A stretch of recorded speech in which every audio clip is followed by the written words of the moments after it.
Hello, I'm Sophie Brown, and I'm going to be discussing the Black Lives Matter movement and the true meaning behind ACAB for my political science class at Muskegon Community College. The Black Lives Matter movement caught the attention of the entire world in June of 2020.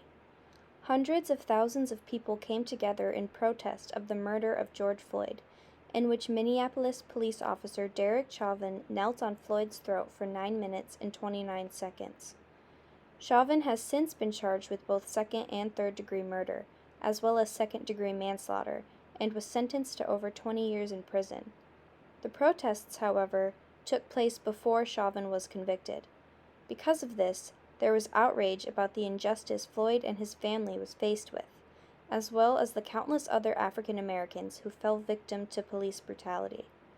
George Floyd's murder was a catalyst in an act of revolution that had already been forming for generations. Black people in America have faced discrimination and inequality for hundreds of years. It was only 156 years ago that slavery became illegal in the United States. Even then, African Americans were discriminated against and forced to live separately from white people. It wasn't until the civil rights movement of the 1960s that black people finally felt some sense of justice. Led by Martin Luther King Jr., thousands gathered in peaceful protest and boycotted against the segregation they had to live with every day. Because of this, the Civil Rights Act of 1964 was passed, which prohibited the discrimination in public spaces based on race, religion, or gender. The next year, the Voting Rights Act of 1965 was passed, which prohibited discrimination in voting. Giving black people the right to vote was a significant step toward equality. Legally, there were no more barriers separating black and white people.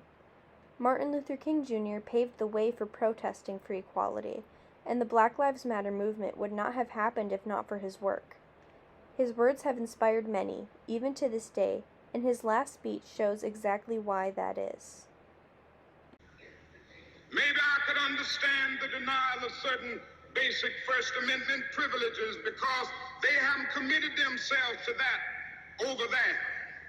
But somewhere I read of the freedom of assembly. Somewhere I read of the freedom of speech.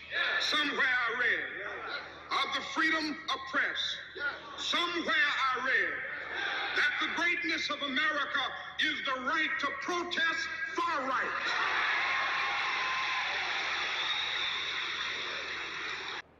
While legal equality may have been achieved, black people still face discrimination and injustices in America. In a chart created by the Proceedings of the National Academy of Sciences of the United States of America, it is shown that African American men are significantly more likely to be killed by a police officer in their lifetime than any other race or gender. The results from this organization also show that young men of color face an untrivial lifetime risk of being killed by the police. Although it cannot be proven that police officers are more violent towards men of color because of their race, the data suggests that this could be the case. Regardless, it is still inexcusable that a specific group of people are more likely to be victims of police brutality than others. This is unjust and cause for protest. As time went on after the civil rights movement, black people were slowly offered more opportunities. However, this did not mean that they no longer faced discrimination. Black people are disproportionately killed by the police. They are often unarmed and killed out of fear and stereotyping. After the murder of George Floyd, black Americans reached a breaking point. They were tired of seeing people that looked like them being murdered by the police that are supposed to protect them. Floyd's death sparked outrage, not just in the black community, but in people from all over the country.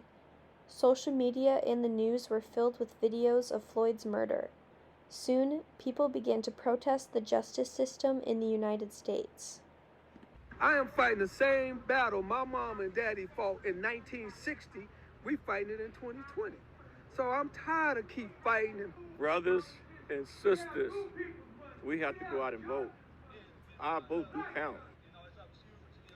Dozens of people gathered near MLK and Cary in North Las Vegas to continue the discussion of change and injustice in our country.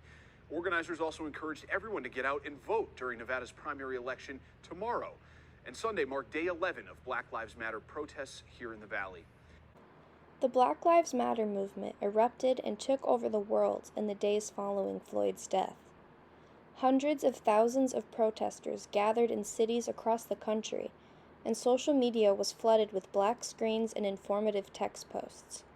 Both sides of the political spectrum were in disagreement about the protests, but the majority of people on social media were in agreement that change needed to happen in the United States' police system. Following in Dr. King's footsteps, the protests started peacefully. But when the police came to disrupt, chaos ensued. The 3rd Precinct of the Minneapolis Police Department, on fire. Nearby businesses ablaze. This is how the night of May 28th unfolded. George Floyd's arrest and death in police custody on Monday set off protests in the Twin Cities. The protesters are demanding that criminal charges be brought against the officers involved. Put their fists up! Yeah! We all here! All lives matter! The Minneapolis riots took place in the days following George Floyd's death. After protesting peacefully in the days prior, protesters became restless after no advances were made in arresting and convicting the 4 officers involved in Floyd's murder. Eventually, it became violent between the protesters and the police, with the latter throwing tear gas and rubber bullets. The situation escalated from there, and many local businesses were set on fire. Stores were looted and damaged. Many came and joined in on the riots, even though they were not participating in the protests. By the end of the night, Minneapolis was up in flames. This is noted to be the night that changed many people's views on the Black Lives Matter movement. Following the riots, many people spoke out against the movement and even created their own. Blue Lives Matter was created in support of police officers, who many felt were being villainized by the Black Lives Matter movement. There were Blue Lives Matter marches, with thousands in attendance across the country. There was also All Lives Matter, which thought that Black Lives Matter was non-inclusive and discriminatory towards other races. The media began labeling BLM protesters as rioters, and many began to see the movement in a different light. It was said that the movement was no longer about Floyd at all, but rather about inciting chaos and violence. While in some cases this may be true, as many of the looters and arsons involved in the riots were not actually protesters at all. The movement was founded on equality and justice. The protesters were peaceful before the police got involved. After the riots in Minneapolis, the demonization of the Black Lives Matter movement began. One of the most popular slogans to come out of the Black Lives Matter movement was ACAB, or All Cops Are Bastards. This saying can be found on t-shirts and spray painted on buildings all around the world. It means that all cops, whether good or bad, are complicit in serving a corrupt system that needs changing. This can be a very offensive term for some, and many people have gotten arrested just for wearing the slogan in public. However, it is not inherently offensive towards police officers. Its true meaning was never meant to be about all police officers being bad people, only that the system they work for is unjust and they are guilty for participating in it. Although it is not known exactly when ACAB first originated, it is speculated to have started in England in the early 20th century. In the 1940s, it was used by labor workers on strike. It was most popular amongst British prisoners, who would write it on the walls of their cells. It was also popularized through punk music in the 70s and 80s, which spread it internationally.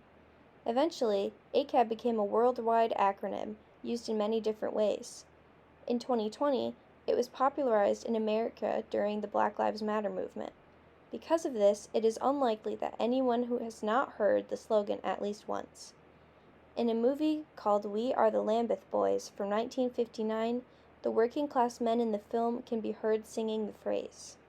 Good, left, right, left, sing your song, and it won't take long. Oh, come in the car. Get that car. All cops are handsome, we see. There is a very common misconception about what ACAB really stands for. Many people think it stands for All Cops Are Bad, but that is not the case. A phrase many have heard is that there are some bad apples, but that not all cops are bad. However, the real meaning of ACAB is that the entire tree is rotten. There are no good or bad cops because the entire system was broken to begin with. Many people demonize the Black Lives Matter movement for frequently using this phrase because they were misinformed. BLM protesters do not think that all cops are bad, only that the police system needs updating. Defunding the police is another phrase commonly used alongside ACAB. This is also often misinterpreted. This does not mean removing the police system completely, but relocating funds to other services that better fit specific situations that police officers are often undertrained for. There are various other plans for defunding the police, all of which could be up for debate. It is dangerous to spread misinformation, especially about such important topics. Overall, the true meaning behind both ACAB and the Black Lives Matter movement as a whole were twisted and misinterpreted by many. Both ACAB and BLM stand for equality at the end of the day. No one deserves to live in fear from the ones who are meant to protect them. While the riots were violent and destructive, it came from a buildup of anger from countless years of mistreatment and inequality. However, there is a price to pay for violent protest. It is difficult to take such acts of anger seriously.